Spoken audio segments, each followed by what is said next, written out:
wa man tabi'akum bi ihsanin ila yaumiddin wassalamu taslima katsiran. Ya ayyuhalladzina amanu ittaqullaha haqqa tuqatih wa la tamutunna illa wa antum muslimun.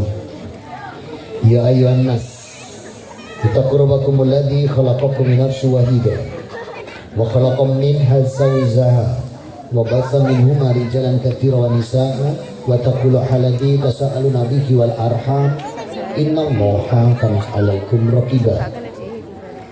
Ya ayyuhalladzina amanu ittaqullaha wa qulu qawlan sadida yuslih lakum a'malakum wa yaghfir lakum dzunubakum wa may yuti'illah wa rasulahu faqad faza fawzan 'azima. Amma ba'd. Yang saya hormati para alim, para ulama, para kiai, para asatidz, para wali santri, anak-anakku yang aku cintai semuanya, kullu rahimakumullah. Alhamdulillah, bersyukur kita pada Allah Rabbuna wa ta'ala atas nikmat yang dicurahkan untuk kita, nikmat iman, nikmat Islam, nikmat kesehatan, nikmat umur, nikmat rezeki, nikmat ilmu. Banyak gak mampu kita menghitung. Rabbuna wa ta'ala berfirman dalam surat An-Nahl surat ke-16 di ayat yang ke-18, wa in ta'udu nikmatallahi la tusuha. Dan apabila kalian gak menghitung nikmat Allah, gak akan kalian sanggup menghitungnya. Lihat aja gara-gara yang baru saja terjadi, gara-gara pamannya COVID, namanya Omikron. Mungkin kalau bibitnya Tante Mikron mungkin namanya. Itu oksigen sampai mencapai 30.000 1 liter. Sedangkan tubuh manusia satu hari minimal butuh 300 liter minimal. Coba kalau dikalikan 30.000 kali 300, 9 juta satu hari. Itu kalau 1 bulan 270 juta, 1 tahun 3 miliar. Misalnya dusun Karangwungu, Desa Mojogede, Balong Panggang, Gresik, seluruh warganya sama Allah suruh bayar oksigen. Mungkin tuh ngeten, ya Allah kula benjing prei boten nambekan. Gak mampu kita. Maka bersyukur saja. Dengan bersyukur, nikmat ini Allah tambah. Dan janji Allah hak. Diletakkan di surat Ibrahim surat 14 ayat yang ke-7, wa ita'adana rabbukum la'in syakartum la'azidannakum wa la'in kafartum inna adabi lasyadid. Rabbuna wa ta'ala memaklumatkan, barang siapa mensyukuri nikmatku, aku akan tambahkan nikmat-nikmat ini bagimu. Manakala kufur terhadap nikmatku, adabku sangat pedih. Semoga yang hadir malam hari ini dalam acara Halrah TPA Al Hasan beserta segenap keluarganya di hadapan Allah digolongkan hamba-hamba yang abd dan sakura. Amin. Salam dan salawat tercurahkan pada junjungan kita Nabi Muhammad sallallahu alaihi wasallam. Semoga kita pun bisa optimal meneladani beliau dalam dinamika kehidupan kita, terutama dalam ibadah, muamalah, berukuah, bersyariah, berakhlakul karimah, agar kita nanti mencapai derajat hamba-hamba yang muttaqi, husnul khatimah, dan ahlul jannah. Amin. Ini ulang tahun yang keberapa? 53. Allahu Akbar. Sudah separuh abad lebih. Bersyukur juga kita diberikan oleh Allah kesempatan datang di taman surga. Rasul bersabda, Hadisnya Sahih Muslim, diriwayatkan oleh Anas bin Malik radhiyallahu anhu. Ida marartum bi riyadil jannati fartahu. Apabila engkau berada di taman surga, ambillah bekal. Mala yutraku julu wa yutraku julu. Ambillah sebagian yang manfaat dan jangan dibuang semuanya. Maka bersyukur, panjenengan yang hadir ini pilihan Allah. Apalagi ini malam Ahad. Sepanjang perjalanan saya mulai dari Surabaya terus masuk sampai masuk tol, kalau saya lihat kanan kiri yang namanya taman-taman, itu bukan Rodotul Jannah, tapi taman-taman kabupaten dan kota. Banyak yang tawaf di sana, banyak yang syai di jalan-jalan protokol. Maka orang hadir seperti ini pilihan Allah. Dan Rasul bersabda, dibukukan Imam Bukhari, diletakkan dalam kitab besar beliau Bukhari Muslim di urutan nomor 71, diriwayatkan oleh Muawiyah bin Sufyan radhiyallahu anhu. Rasul bersabda, "May yuridillahu bihi khairan yufaqihu fid din." Kalau Allah mengendaki kebaikan pada diri seorang hambanya, maka Allah akan membawa hamba tersebut datang pada sebuah majelis. Untuk apa? Dijadikan tafakuh, memahami tentang din, tentang ilmu agama Allah. Maka penjenengan ini pilihan. Maka setiap langkahnya wakana wa masyuhu ilal majlis nafilat wa idza qa'ada mafir lahu. Langkah kaki orang yang mendatangi majelis itu tambahan rahmat buatnya. Satu langkah itu 10 rahmat. Asra amsaliha, dilipatkan 10. Pangkat loh ya, pangkat, bukan dikali 10. Satu halak, satu pangkat 10. Tinggal dihitung aja berapa langkah dari rumah. Ustaz, saya naik sepeda, gimana ngitungnya? Bukan dari pendelnya ban. Kalau dari pendelnya ban, paling enak numpak sepeda ada cili-cili oleh ya ke. Puterin cepet lah, numpak sepeda kebo suwe yang pendeli gede. Maka satu langkah antum ini 10 rahmat. Kalikan saja, dipangkatkan 10. Misalnya 100 langkah berarti 100 pangkat 10, berarti 100 kali 100 kali 100 kali 100. Ini namanya tera-tera. Inilah yang membuat kita ini mampu oleh Allah diberikan kemudahan mengikis dosa salah kesalahan kita, keliru, khilaf. Karena catatan B kita cuma 1. Baik, B yang lain lebih banyak. Betik, blebes, bulet, blingsep, bangkel, budekin, beler, itu lebih banyak. Maka catatan keburukan kita semakin tinggi. Kalau kita nggak dibantu Allah dengan langkah kaki menghadiri majelis, mendatangi tempat musola, tempat sholat, tempat thalabul ilm, nggak ditambahkan sampai pangkat 10. Sepertinya kita nanti di Yaumal Jam'i, hari kita dikumpulkan. Yaumal Mizan, hari timbangan amal. Yaumuddin, hari pembalasan. Yaumul Hisab, hari di mana amal diperhitungkan. Tidak mampu kita melewati sirat. Maka bersyukur panjenengan yang dipilih Allah hadir di majelis yang mulia seperti ini. Mudah-mudahan langkah dan waktu yang antum luangkan semua ini, kita semua bersama ini, dijadikan Allah sebagai pemberat timbangan amal ibadah masing-masing. Amin. Saudara-saudaraku, hari ini tanggal berapa? Hah? 26. Saya ini tanggal 9 bro. 9 apa? Safar. Kalau kita tidak mau kalir kita sendiri, gimana kita dihargai, ya?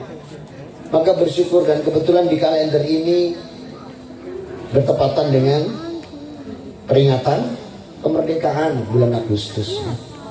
Mudah-mudahan kita mampu untuk memerdekakan secara lahiriah dan batiniah.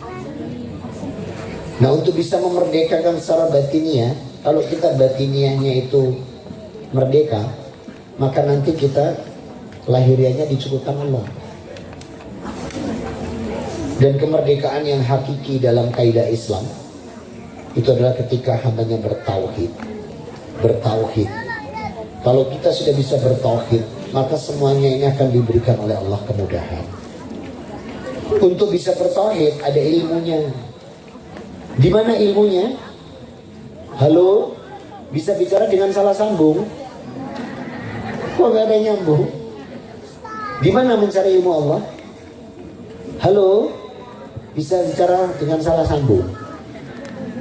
Anak-anakku di mana mencari ilmu Allah? Di pasar. Iya, di pasar.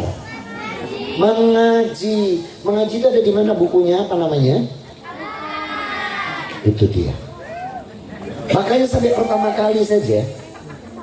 kali wahyu yang diturunkan itu oleh Allah diturunkan kepada Rasulullah SAW di gua mana? Selarong. Oh, gua Hira, tapi kepindah Nusantara ya, orang-orang pindah Selarong. Di gua Hira. Di surat 96 ayat yang pertama, Iqra bismi rabbikal ladzi khalaq. Suruh baca. Jadi Allah memerintahkan kita baca. Di ayat 5 ya alamul bil qalam, ayat 4-nya. Allah mengajarkan melalui penanya. Penanya di mana? Quran. Alam insana malam ya'lam, agar manusia yang tidak tahu menjadi tahu. Ini Quran. Dan luar biasanya Quran ini daripada kitab-kitab sebelumnya. Mohon maaf, saya dulu pegangannya kitab sebelum Quran itu saya pegangnya ada kitab Taurat dan Injil. Karena saya dulu bukan orang Islam, saya dulu orang Katolik. Jadi saya pegangannya dulu Taurat dan Injil, tapi bukan Injil yang asli. Injilnya namanya Bible. Yang ganti arek Dinoyo. Oh bukan, Dinoyo itu pabrik roti namanya roti Paulus. Jadi yang mengganti Paulus ya. Nah, disinilah saya temukan betapa luar biasanya Al-Quran. Dan Al-Quran itu ada kalimat bahwa Al-Quran ini di surat kedua. Apa surat kedua, nak? Apa surat kedua? Surat kedua, masuk Ali Imran, Al-Baqarah. Ayat yang pertama apa? Saya dulu paling cepat hafal ini surat Al-Baqarah ayat pertama. Masuk Islam yang saya hafalkan paling cepat hafal Al-Baqarah ayat 1. Itu saya paling cepat hafal. Ayat yang 2, Dalikal kitabu la roibafi, la roibafi, hudalil mutakin. Ini loh Quran yang di dalamnya tidak ada keraguan. Tidak ada satupun kitab di muka bumi ini yang menyatakan disebut kitab suci dengan kalimat la raibafi kecuali Quran. Quran itu sampai Allah katakan dengan la raibafi, tidak ada keraguan di dalamnya. Nah, Al-Quran ini diturunkan kepada Rasul Muhammad SAW. Dan tugas Rasulullah ini berat tugas beliau. Kenapa? Menggantikan seorang nabi yang kadung dituhankan sama kaumnya. Dan saya dulu salah satu pengikutnya. Dulu saya Tuhannya ada 3, Pak. Ada 3 Tuhan saya, rupa-rupa warnanya. Nah, maka Rasul Muhammad SAW ini 13 tahun di Mekah berdakwah untuk mengembalikan tauhid. Maka Rasul Muhammad SAW 13 tahun selamanya di Mekah itu berdakwahnya dengan 2 metode. Tauhid, akhlak. Tauhid, akhlak. Tauhid, akhlak. Belum syariat turun. Syariat itu diturunkan setelah Rasul hijrah dari Mekah ke Yathrib yang disebut Madinah sekarang ini. Maka lihat, Rasulnya dengan tauhid saja. Dan berbondong-bondong orang masuk Islam. Karena akhlak beliau. Maka Rasul Muhammad SAW ini adalah contoh yang terbaik buat kita dalam dinamika kehidupan. Dan Allah tunjukkan ini di surat Al-Ahzab, surat 33 ayat 21. Laqad kana lakum fi Rasulillahi uswatun hasanah liman kana yarjullaha wal yawmal akhir wa dzakara katsira. Sungguh pada diri Rasul Muhammad SAW ada teladan yang baik bagimu. Liman kana yarjullaha wal yawmal akhir, bagi mereka yang mengharapkan rahmat Allah dan mengimani hari akhir. Coba angkat tangan. Siapa yang tidak mengharapkan rahmat Allah? Angkat tangan. Oh, semua mengharapkan. Siapa yang tidak mengimani hari akhir? Angkat tangan. Oh, semua mengimani. Berarti contoh yang terbaik siapa? Rasulullah. Mampu mencontoh Rasul. Halo? Mampu enggak? Insya Allah. Bisa mencontoh semuanya? Insya Allah. Tenang. Kamu berani doa seperti Rasul. Ya Rasulullah, Allahumma hadatul maiti fil miskin wa hadatul miskin. Berani. Ya Allah, hidupkan aku miskin, matikan pada miskin. Berani. Nyenyek tuh ngomong. Besok kufur kita miskin terus. Telok nanti akidah. Ada beberapa yang kita tidak sanggup seperti beliau. Tapi pada umumnya beliau adalah manusia murni sebagaimana manusia lainnya.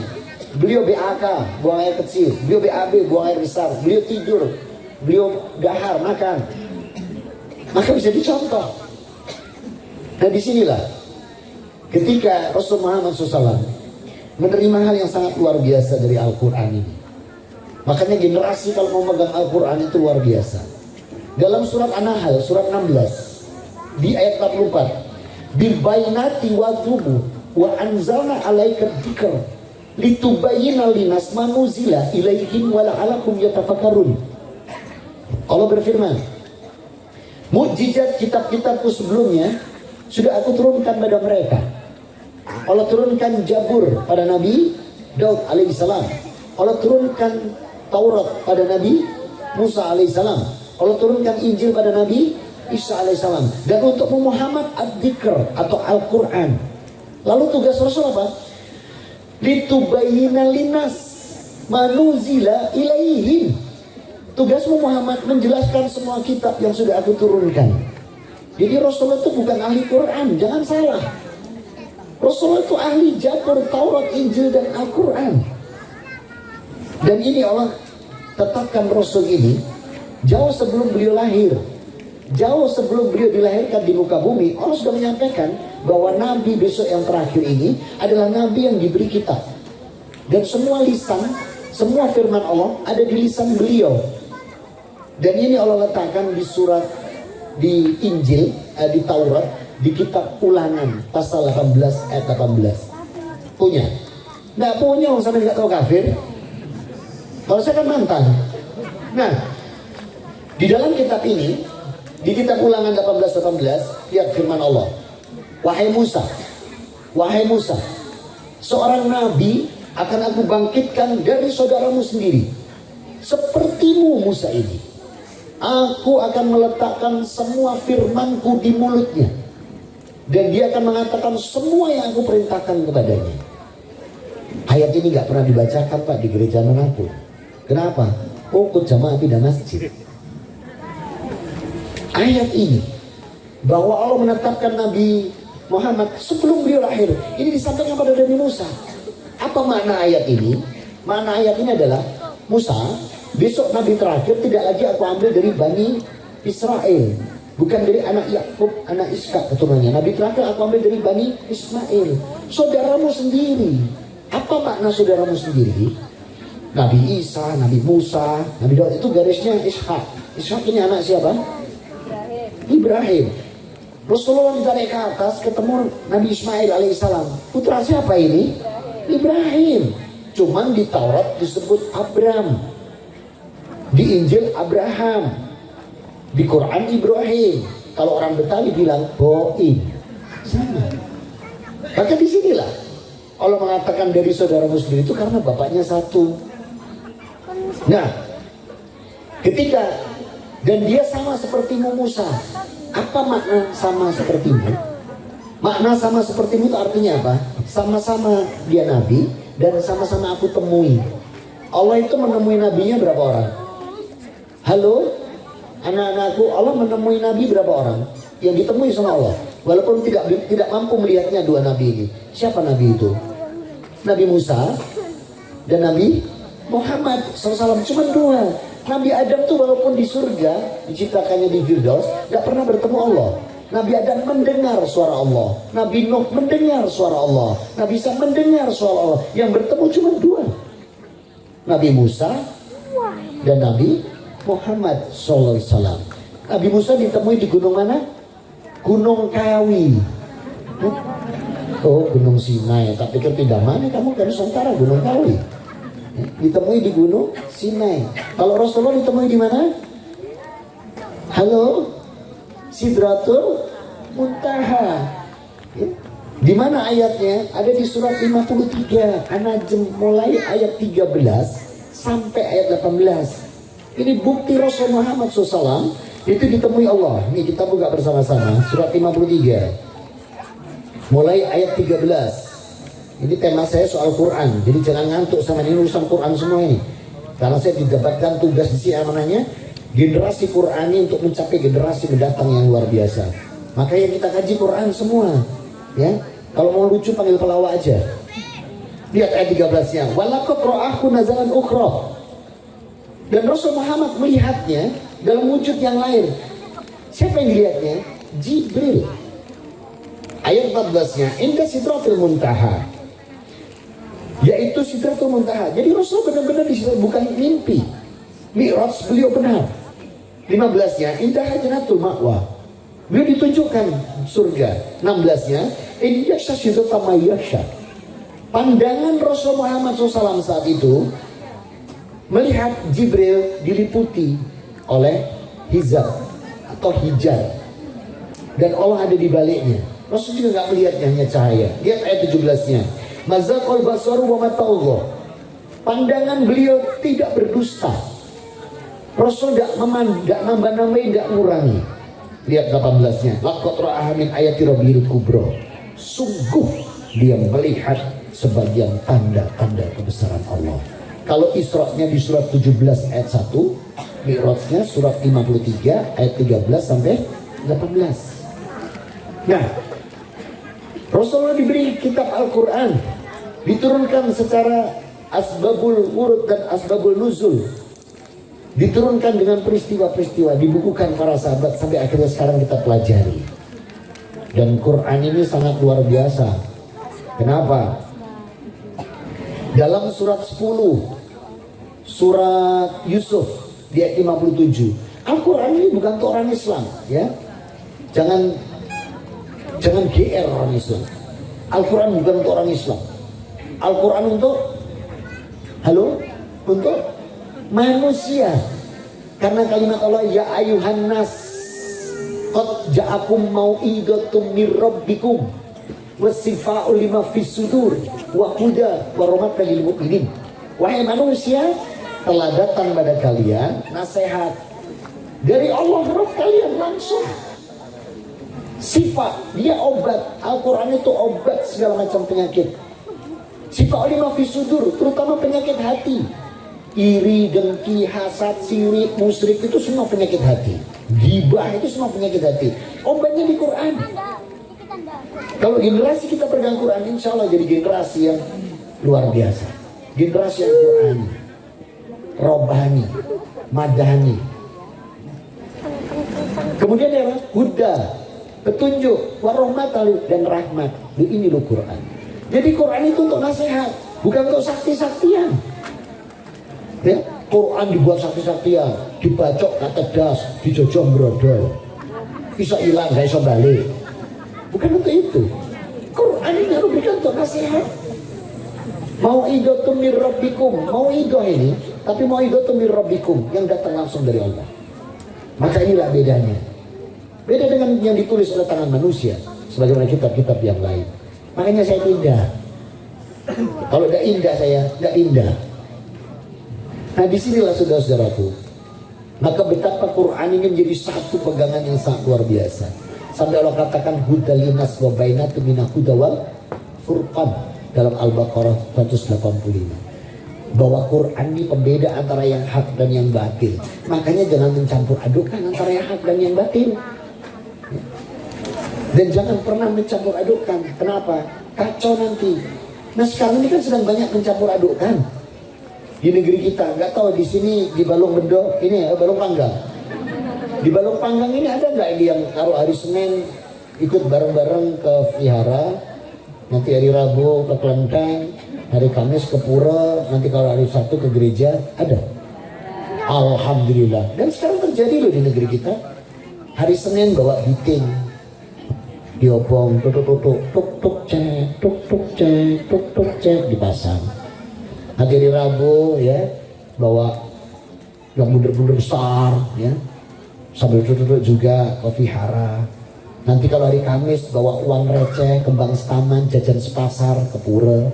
Nanti kalau hari Ahad bawa rebana, ikut nyanyi di gereja. Terjadi loh ini di negeri kita. Ini apa namanya? Husnul fikri. Penjajah yang merusak akidah dan pemahaman. Dan ini harus diberantas. Kalau pengen merdeka. Kita belum merdeka kalau masih dikuasai seperti itu. Sementara Allah menginginkan kita itu dalam urusan agama, Allah letakkan di surat 109. Hafal kamu nak surat 109? Hafal. Surat 109 ada 6 ayat itu. Qul ya ayyuhal kafirun la a'budu ma ta'budun wala antum abiduna wala ana abidun wala antum abiduna lakum dinukum. Ini gak boleh dicampur adukan. Untukmu agamamu, untukmu agamaku. Kamu bukan penyembah apa yang aku sembah, aku juga bukan penyembah apa yang kamu sembah. Terus gosok fikir yang sekarang ditanamkan dibilang semua agama ini sama. Loh, kalau agama ini sama, aku gak pindah bro.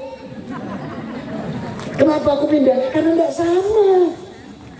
Mana bilang agama sama? Dan ini sekarang ditanamkan loh. Ditanamkan agama ini sama. Loh, kalau agama sama aku gak pindah.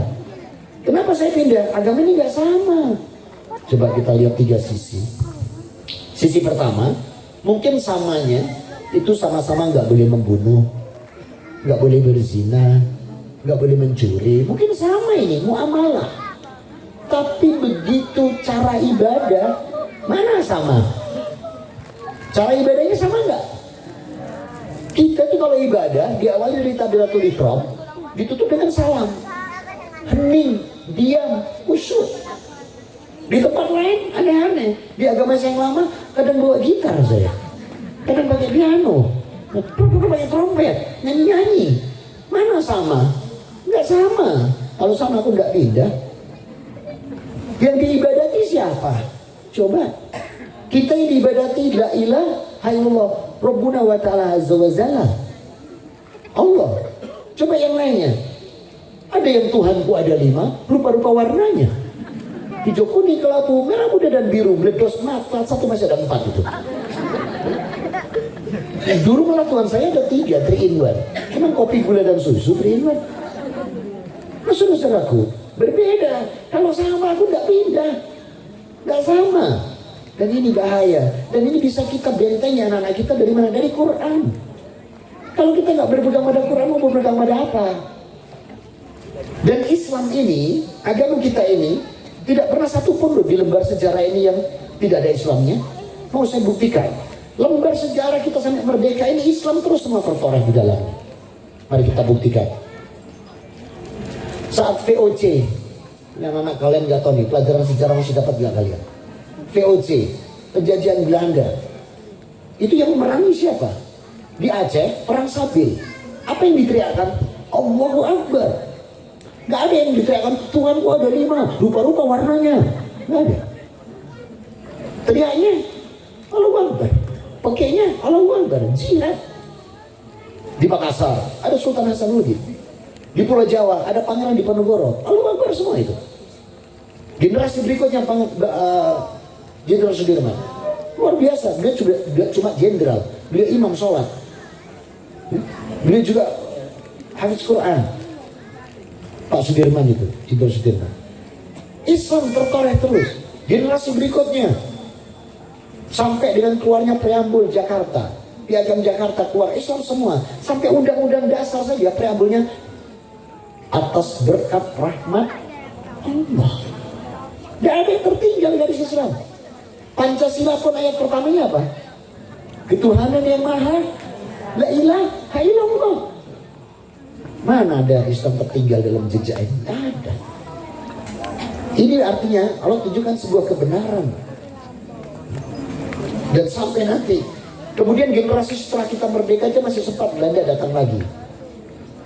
Melalui Tanjung Perak, bonceng tentara Inggris. Ada pemuda, ada Surabaya. Namanya siapa? Bung Tomo. Gimana cara membangkitkan semangat jihadnya? Allahu Akbar. Bukan Tuhanku ada 5, rubah-rubah warnanya. Nggak ada jejak Islam yang tidak tertinggal dalam sejarah sampai kita menjadi negara yang merdeka seperti itu. Tapi apakah kita sudah merdeka? Sudah merdeka. Merdeka dalam Islam ada 2, Pak. Kalau baca di Quran dengan baik. Merdeka itu ada 2. Merdeka batiniah, merdeka lahiriah. Merdeka lahiriah ini akan terwujud kalau batiniahnya benar. Dan ini Allah katakan, coba kita buka bersama-sama di surat 17. Ini siapa yang buat tema ini untuk saya nih? Temanya soalnya bilangnya generasi Quran, generasi masa depan yang beri. Makanya kita bahas Quran semua. Buka surat 17 ayat 70. Kalau nggak buka nggak masalah, saya sudah tahu dengan hafid Quran semua. Nih firman Allah, walaqad karramna bani adama wa hamanakum fil bari wal bahri wa razaqnakum minat thayyibat wa faddalnakum ala katsirin mimman khalaqna tafdila. Yang artinya, dan sungguh kami berikan anak cucu Adam ini, itu kami muliakan. Dia menguasai lautan, daratan, dan aku beri anak cucu Adam yang namanya manusia ini rizki yang baik-baik. Dan dia aku muliakan di antara makhluk ciptaanku yang lain. Tuh, jadi manusia itu pada dasarnya sudah merdeka kalau dia tauhid. Kalau dia tauhid. Nah, ketauhidan ini itu sudah dibuktikan oleh Allah sejak roh kita belum masuk ke rahim ibu kita. Saya ulang, kita ini semua sebelum dikirim ke rahim ibu kita, roh kita itu digenggam Allah. Buka surat 7 ayat 172. Surat 7 172. Tuh, wa in aqadar rabbuka min baini adam zuhurihim zurihatahum alla anfusihim alastu bi rabbikum qalu bala sahidna antakula yaumil qiyamati hadal ghafilin. Ini firman Allah. Ingatlah ketika anak cucu Adam, aku ambil rohnya di surga. Kita tuh diambil dari mana? Halo? Roh kita diambil dari mana? Surga. Roh kita diambil dari surga, terus digenggam Allah. Allah bilang, alastu bi rabbikum. Roh, siapa aku ini? Allah Rabbmu. Qalu bala sahidna. Dan roh menjawab, ya Allah, aku bersaksi engkau Allah Rabb kami. Nah coba tolong angkat tangan. Tolong angkat tangan. Siapa yang masih ingat digenggam Allah sebelum masuk ke rahim ibunya? Coba angkat tangan. Kamu ingat? Saya mau nanya, coba angkat tangan. Siapa yang masih ingat digenggam Allah sebelum masuk rahim ibunya? Gak ada yang diingatkan. Tapi Allah bilang, antakuna yaumal qiyamati min hadamina ghafilin. Nanti aku ingatkan kalian di padang mahsyar. Jadi kita ini sebelum dikirim ke rahim ibu kita sudah dipegang Allah. Dan Allah bilang, aku ini Robmu, gak ada selain aku. Baru dikirim ke rahim seorang wanita. Maka bersyukurlah yang dikirim di rahim wanita yang muslimah. Saya dulu kok kebetulan dikirim di wanita yang kafir rahimnya. Saya masuk ke rahim wanita yang kafir. Otomatis saya lahir ikut mereka, karena Rasul bersabda dalam hadis Bukhari Muslim diriwayatkan oleh Abu Hurairah radhiyallahu anhu, Rasul bersabda, kullu mauludin yadul ala fitrah wa aba'akum ala yuhadanihi wala nasranihi wala majusihi. Sesungguhnya bayi yang lahir itu fitrah, bapaknya lah, orang tuanya lah yang menjadikan dia Yahudi, Nasrani dan Majusi. Saya kebetulan kena yang kelompok Nasrani. Tapi alhamdulillah, pemilik rahim yang saya dulu pernah di sana 9 bulan, pada tanggal 1 Februari tahun 2018 mengucapkan 2 kalimat syahadat dengan pada saya langsung. Islamlah ibu saya tahun 2018. Itu pun berat saya mengislamkan beliau. Setahun sebelumnya itu baru ayah saya. Saya nggak punya bapak ibu ya, mohon maaf. Saya punyanya papa mama, Cila. Jadi papa saya itu saya islamkan tanggal 8 Juni 2017. Begitu saya islamkan tanggal 8 Juni 2017, tanggal 12 wafat. 4 hari tok. Enak loh itu. Habis Islam wafat. Waktu mama, kapan? Ya kok kayak papamu nek kurang 3 dino. Loh, besok diarani mah. Lah kok papamu kurang 3 dino iso? Terus aku yang tadi kata mati ya, gitu kan. Terus saudara-saudara saya bilang, bujuk ono Kris, nama saya dulu Kristian. Jadi kalau manggil itu keluarga sampai sekarang Kris. Bujuk ono, saya bilang dibujuk ya apa? Ngomong, mah sesuk jenengan gak ono, ngawur lah. Engkau tak Islam, kamu gak mati-mati. Nanti rusak tauhid, saya bilang. Ya udahlah, biar nanti dengan pelan-pelan. Dan alhamdulillah beliau masuk Islam. Nah, disinilah kakak saya masuk Islam setahun setelah saya. Namanya Albertus, saya ganti Ahmad. Kakak saya perempuan Bernadette masuk Islam, saya ganti Bilqis. Adik saya Dorothea masuk, saya ganti Diba. Saya sendiri Kristen, saya ganti Haris. Jadi kalau mau lengkap ya Haris Bangun Samudra. Nah saudara-saudariku, ikhwani wa akhwati fiddin rahimani wa rahimakumullah. Maka saya berjuang ini dengan Quran dan kitab yang lama saya tunjukkan. Dan disinilah Allah sempurnakan Quran ini untuk meluruskan kembali kitab-kitab sebagaimana Allah katakan dalam surat An-Nahl.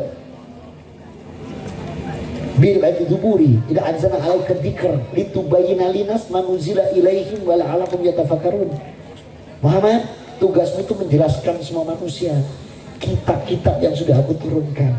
Dan Allah tadi bilang kan kepada Nabi Musa, semua firmanku aku simpan di lisan Muhammad. Itu di kitab Taurat sebelum ada Quran turun. Dan ini dibuktikan Allah di surat 53 An-Najm ayat 3 dan 4. Wa ma yantiku anil hawa in huwa illa wahyu yuha. Tidaklah yang diucapkan Rasul Muhammad SAW itu ngarang menurut nafsunya. In huwa illa wahyu yuha. Semua yang disampaikan Rasul Muhammad SAW itu wahyu, wahyuku. Makanya kita pegangannya 3: Al-Quran, Sunnah, dan ijma ulama. Pertahankan ini, anak-anakku. Kalian generasi penerus, jangan pernah kalian keluar dari Quran. Pegang baik-baik Quran ini, karena Quran ini hudalinas wabainat minal huda wal furqan. Dia petunjuk dan yang membedakan antara yang hak dan yang batil. Ya. Setelah lulus ini kalian masih mau ngaji lagi kan? Mau? Kalian lulus juz 30 ya? Semuanya? Mulai Anaba sampai Anas selesai. Allahu Akbar, Masya Allah, Rabbi Yasir, Barakallahu fiik. Mulai amma yatasaalun ya? Iya, sampai Anas, Masya Allah. Nah, nanti kalian nyambung lagi, temui lagi nih TPA Al-Hasan, ya, nyambung terus. Nanti guru-guru kalian akan menambahkan lagi. Ingat, ilmu Allah ini kalau dengan sungguh-sungguh kita berpegang, lihat janji Allah ini. Saya ambil di surat 65 At-Talaq ayat 2, ayat 3, ayat 4, ayat 5. Wa may yattaqillaha yaj'al lahu makhraja. Barang siapa yang bertakwa padaku dengan sungguh-sungguh, kalau nanti ada kesulitan, dibukakan jalan keluar. Wa yarzuqhu min haitsu la yahtasib. Dijanjikan Allah diberi rizki dari arah yang tidak disangka. Wa may yatawakkal fa huwa hasbuh. Semua kebutuhannya dicukupi. Wa may yattaqillaha yaj'al amrihi min yusra. Semua urusannya, pekerjaannya, sawah ladangnya, perdagangannya, semua dimudahkan Allah. Wa may yatawakkal Allah yukaffir anhu min sayyi'atihi. Dosa dan kesalahannya dihapus. Ini ada di mana? Di Quran. Maka jangan pernah meninggalkan Quran, ya. Ibu-ibu juga sudah hafal? Belum, nggak apa-apa, ya. Pelan-pelan. Baca Quran itu kata Rasul, tijarotal lan tabur. Perdagangan yang nggak ada ruginya. Waman kiratal Qur'ana tabaja'u harfun min harfun kafarat. Siapa yang baca Quran kata Rasul, satu huruf itu dapat 2 pahala, walaupun moconin gradul. Jadi baca satu huruf itu 2 pahala. Alif harfum, lam harfum, mim harfum. Satu huruf 2 pahala. Itu kalau bacanya gradul. Bacanya gradul salah sisa. Maka satu huruf 1 pahala. Lo gak ada dosa lo. Baca pelan-pelan bener, satu huruf 2 pahala. Pelan-pelan keliru, yang keliru 1 pahala. Wa man qira'atal Qur'ana tartila. Barang siapa yang itu ditartilkan tartila asra min harfu 10 pahala. Wa tatlu malaikati sama, itu pun masih didampingi malaikat. Tuh coba, mana ruginya? Oh gitu ya Ustaz, iya. Jadi baca ya masuk situ-situ dapat pahala. Tapi ya terus gini, wow, alif, i, zal, cari malaikat kayak sambung titik tak bro. Maka baca itu. Membaca saja berpahala, apalagi mau mentadaburi, apalagi mau mengamalkannya, ya. Luar biasa. Sampai jam berapa ini? Hah? Sampai subuh. Saya ada amanah subuh besok pagi. Sekarang jam berapa ya? 9:30 kalau waktu. Nah, saudara-saudaraku, maka luar biasa Quran ini. Jangan pernah disia-siakan. Semua petunjuk disiapkan di Quran. Semua permasalahan ada di Quran. Semua diselesaikan di sana. Karena Allah berfirman begini dalam surat Al-Maidah, surat 5 ayat 3. Al-yauma akmaltu lakum dinakum wa atmamtu alaikum nikmati wa raditu lakumul Islam madinah. Telah aku sempurnakan, sempurna agama ini. Diberi nikmat Allah dunia akhirat. Dan aku ridhoi Islam sebagai agama. Maka Quran ini benar-benar adalah sebuah petunjuk yang luar biasa. Quran ini rahmat, Quran ini berkah. Maka berinteraksilah dengan Quran, jangan pernah tidak. Kalau mampu satu hari 1 juz, kalau tidak mampu setengah, tidak mampu setengah, seperempat, tidak mampu seperempat 1 halaman, tidak mampu 1 halaman separuh halaman. Karena 1 halaman itu paling banyak 10 sampai 11. Tidak mampu 5 ayat, tidak mampu 5 ayat 1 ayat, tidak mampu 1 ayat buyaro, berarti parah berarti gak sholat belas loh. Sholat itu yang dibaca apa? Quran. Nah 1 ayat kayak gak itu bahasa berarti terus buyaro aja, terus nangkone bong-bong buka botol mendemar sisa. Nah saudara-saudaraku, maka interaksi dengan Quran ini urgent, penting banget gitu. Jangan disia-siakan. Petunjuk Allah itu gak akan pernah berhenti kalau kita mau berinteraksi dengan Quran, ya. Yang dibaca sholat itu apa? Quran. Makanya kalau sholat itu bunyi walaupun sendiri, jangan gini toh. Ditanya itu yang malaikatku mana ada pula amal tabdi adi, apa yang dilakukan hambaku? Dijawab sama malaikat, senam kali ya, senam rukuk dan senam sujud. Bunyilah paling enggak sholat itu sampai bunyi gini paling enggak. Nah gitu, aja mingkem, senam nanti saya tanya. Karena sholat itu ada 3 rukun. Rukunnya apa? Rukun kauli, ada yang diucapkan. Rukun fi'li, gerakan. Rukun kolbi, kekusukan hati. Ini pentingnya. Taunya di mana di Quran. Nah rukun kauli diucapkan, jadi tidak diam. Rukun fi'li, gerakan. Nah kalau bisa gerakan itu Rasul pesan, Sallu kama ro'aitumuni usolli. Sholatlah kalian seperti melihat aku sholat. Makanya kalau bisa sholatnya seperti Rasul. Rasul itu kalau takbir cuma 2. Karena Rasul salam ya kabaro ya debihima hadwa mangkibai. Nih takbirnya Rasul di sini. Sumahadakan Rasul salam tabar hada adunuhi kadang di sini. Cuma 2, monggo di sini atau di sini. Ibu-ibu jangan kemayu ya, jangan kayak gini Pak ya. Tak omongin malaikat tuh gak tertarik. Buka, ya, buka. Kalau ada yang aneh-aneh boleh ditegur. Ada nih. Nah, tegur aja mas ini sholat duduk silat. Udah di sini atau di sini? Yang di sini tidak usah negur yang di sini. Yang di sini Rasul pakai dua-duanya. Nah, jadi seperti itu.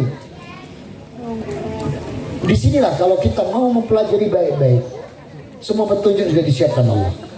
Maka jangan pernah kita melewatkan waktu kita dengan Quran, interaksi dengan Quran. Kalau itu bisa kita lakukan, semuanya dicukupkan Allah. Wa may yatawakkallahu fahuwa hasbuh, semua dicukupi Allah. Dan itu ada di Quran. Betapa dahsyatnya Quran ini. Sampai-sampai jadi Al-Quran ini tolong ya untuk nasihat. Jangan buat aneh-aneh. Mana Quran itu dibuat sakti-saktian. Enggak. iso ngilang gak iso balik.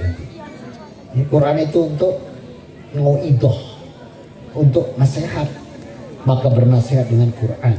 Dengan cara gimana? Tawaso bil haq wa tawaso bisabr.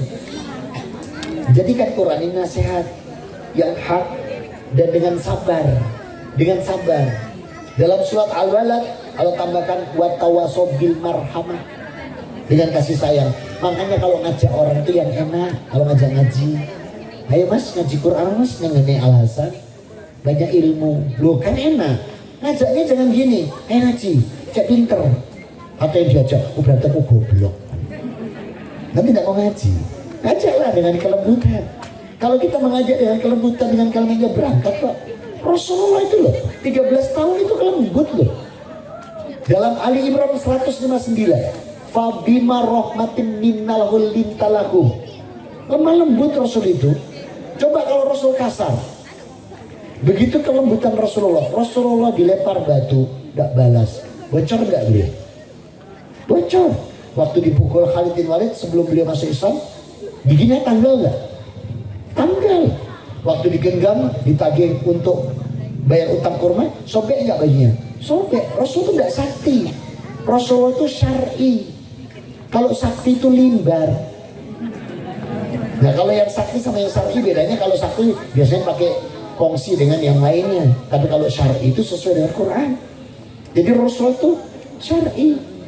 Coba ketika Rasulullah dilempar batu bocor, malaikat nawari loh.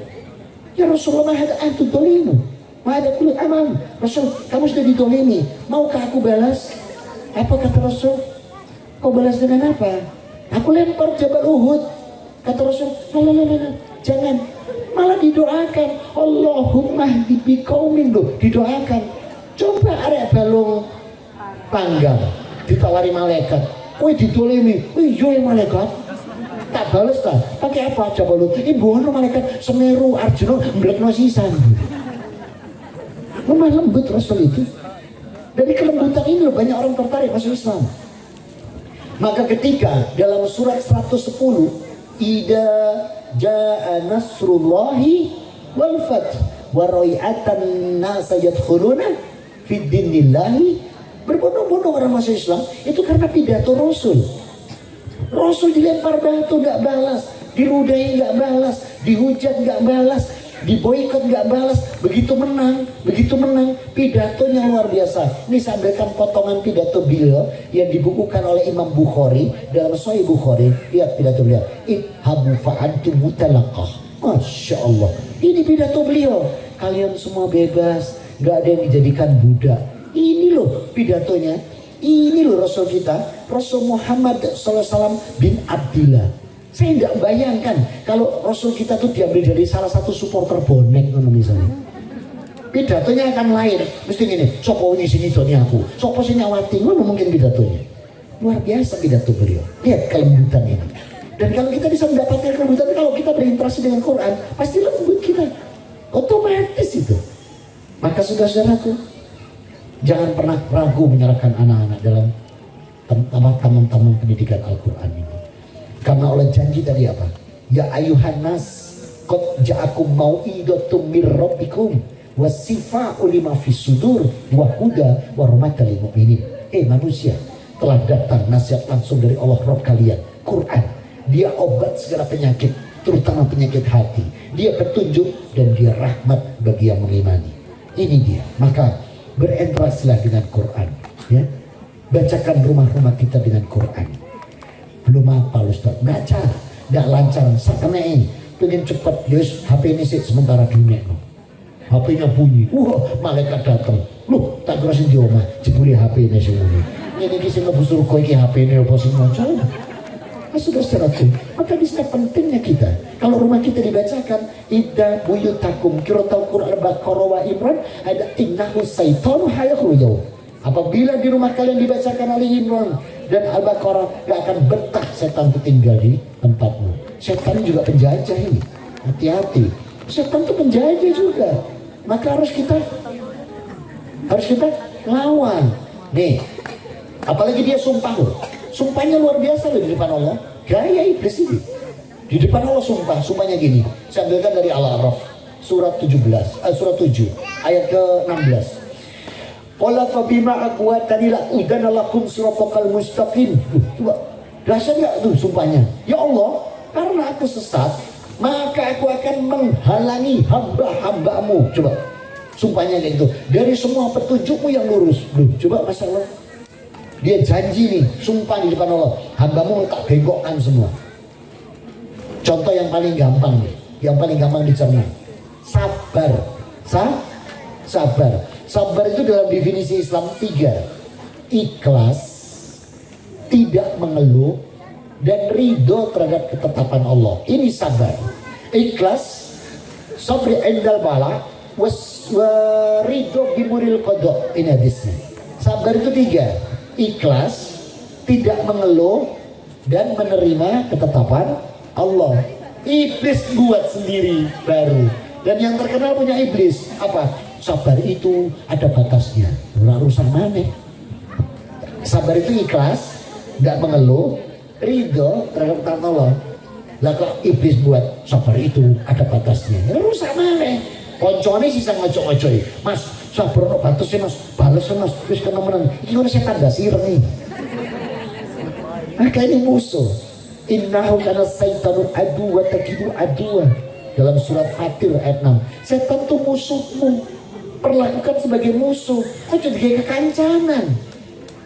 Untuk gambaran gampang. Misalnya, mas, omahmu angker. Apa iya? Iya, mameng ini yang dhuwur. Tak dulu ono mas Gondo nih. Gondo sapa? Gondoruo. Kadang ono Mbak Kunti. Sapa? Kuntilanak. Ono Cong bareng pocong. Apa yang punya rumah? Masuk kurang ke rumahnya. Cuma ini dok. Anu lo ya, ojo kudu anak putuku lo ya. Bisa urip bareng-bareng. Loh, dijak urip bareng-bareng coba. Kan mestinya dilawan. Ya? Karena dia itu musuh. Lawannya bacakan ayat-ayat Allah di rumah. Tidak betah dia. Lah kok malah dikei kekancan.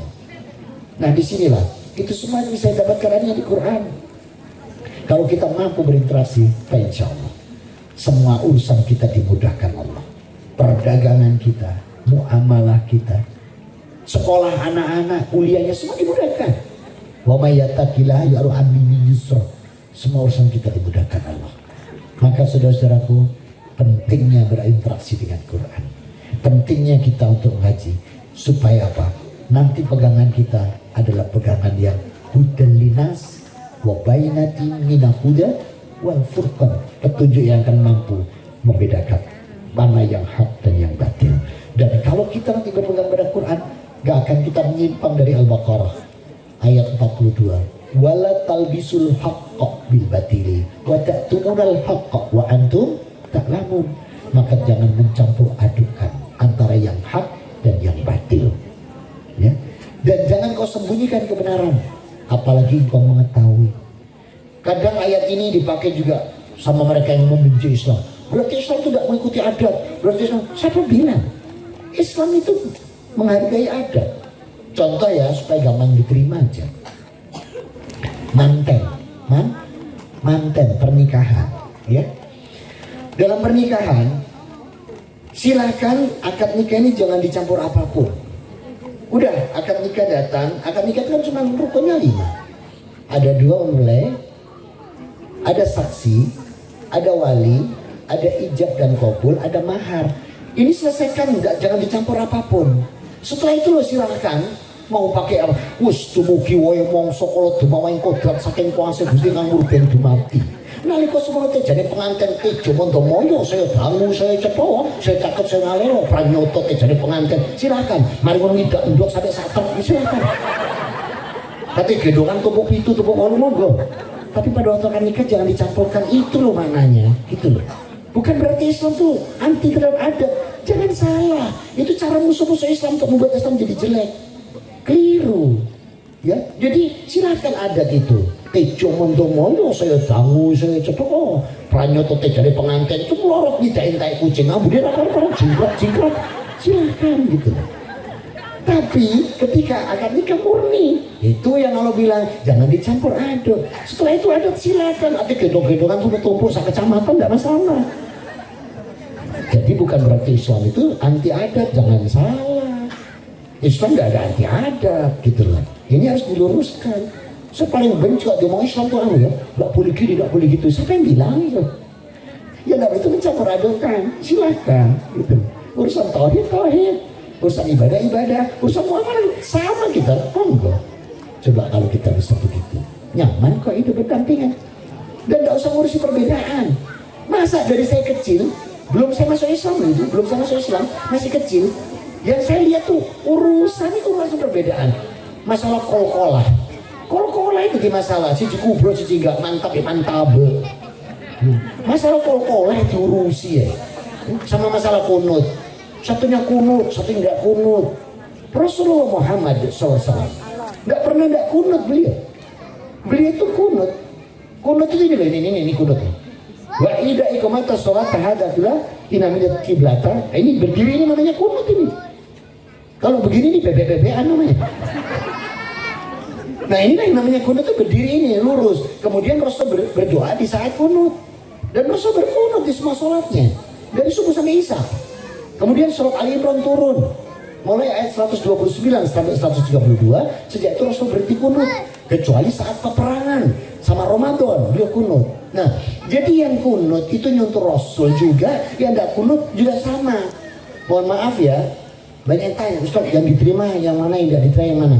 Saya harus ngomong apa adanya, jujur. Saya nggak diundang lagi di Balong Panggang nggak masalah, tapi saya harus ngomong apa adanya. Mana yang nggak diterima Allah, yang kunut atau yang nggak kunut demi Allah. Saya nggak diterima lagi di sini nggak masalah ya, tapi saya harus ngomong yang benar. Yang nggak diterima Allah itu yang nggak sholat subuh. Coba kalau kita mau begitu, aman kok, nggak ada perbedaan. Dan Rasul pesan begini, ju'ilat imam liyutama bi faida kabara fakabir faida qara fa'ansit. Ini pesan Rasul. Imam itu panutan makmum. Kalau imamnya takbir segera takbir, imamnya kunut ikut aja kunut. Dia berasa main ngelamun. Nina itu dagingnya diempal apa dirawan, kan gak rusak sholatnya. Udah ikuti aja. Kok antum sudah niat sholat bermakmum kok. Nanti kalau nggak ada kunut, imamnya langsung sujud, nggak usah. Ada kunut, nggak usah. Karena itu sudah niat. Ju'ilat imam liyutamabi. Kita tuh sholatnya sholat berjamaah.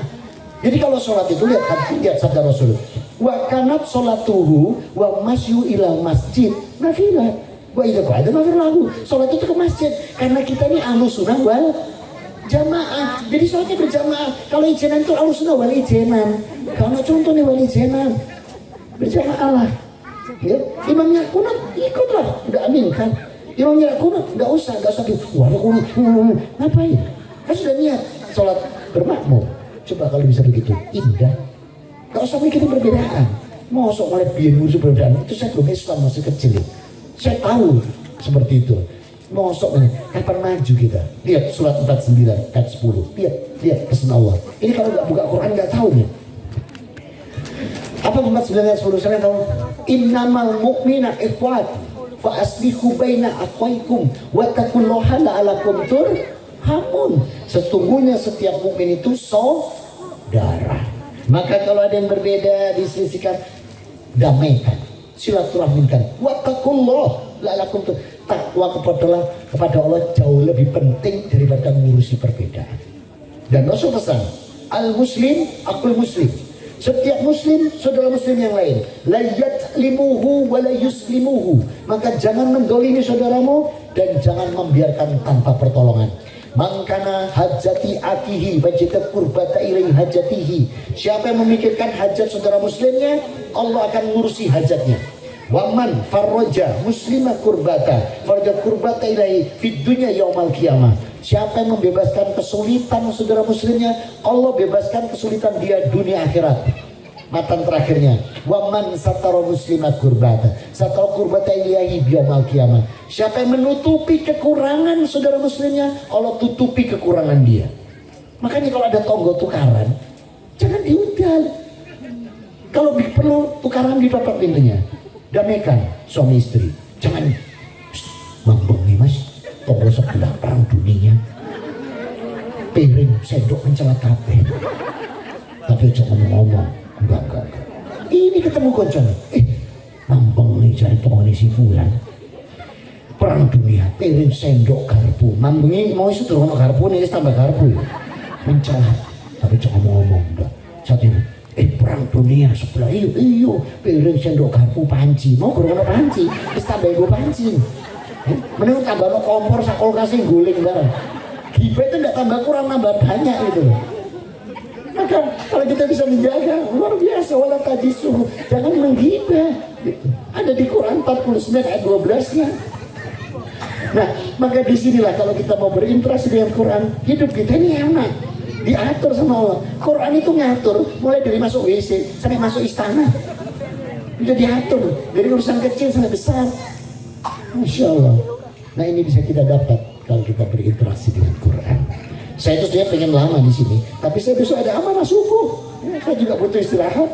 Mudah-mudahan bisa bermanfaatnya. Mohon maaf atas segala. Kalau kangen lagi, bilanglah diundang mana yang minta tema apa saja lah minta. Jawaban tema aja cuma 2 kok, Quran dan hadis. Ya, monggo kalau kangen diundang lagi. Ya, undang saya ini 4 tahun yang lalu ya, Pak. 4 tahun yang lalu undang saya belum bisa datang tahun ini. Mohon maaf banget. Begitu banyaknya saya diberi amanah Allah untuk menyampaikan kebenaran. Dan karena luar biasanya Islam ini, saya cinta untuk mendakwahkannya dan mengamalkannya serta menyampaikannya. Dari mana ini? Quran. Berinteraksilah dengan Quran. Mudah-mudahan Allah beri kita hidayah, inayah, pertolongan, bimbingan, dijaga setiap amal soleh ibadah kita di atas Quran, sunnah dan ijma ulama, sehingga Allah jadikan amalan kita amalan yang saleh, makbulah wa mutaqabbala. Amin, Allahumma amin. Ini yang bisa saya sampaikan. Mohon maaf atas segala kekurangan. Aku luka lihada, subhanakallahumma wa bihamdika, asyhadu an la ilaha illa anta, astaghfiruka wa atubu ilaik. Alhamdulillahirabbil alamin, wa afu minkum. Wassalamualaikum warahmatullahi wabarakatuh.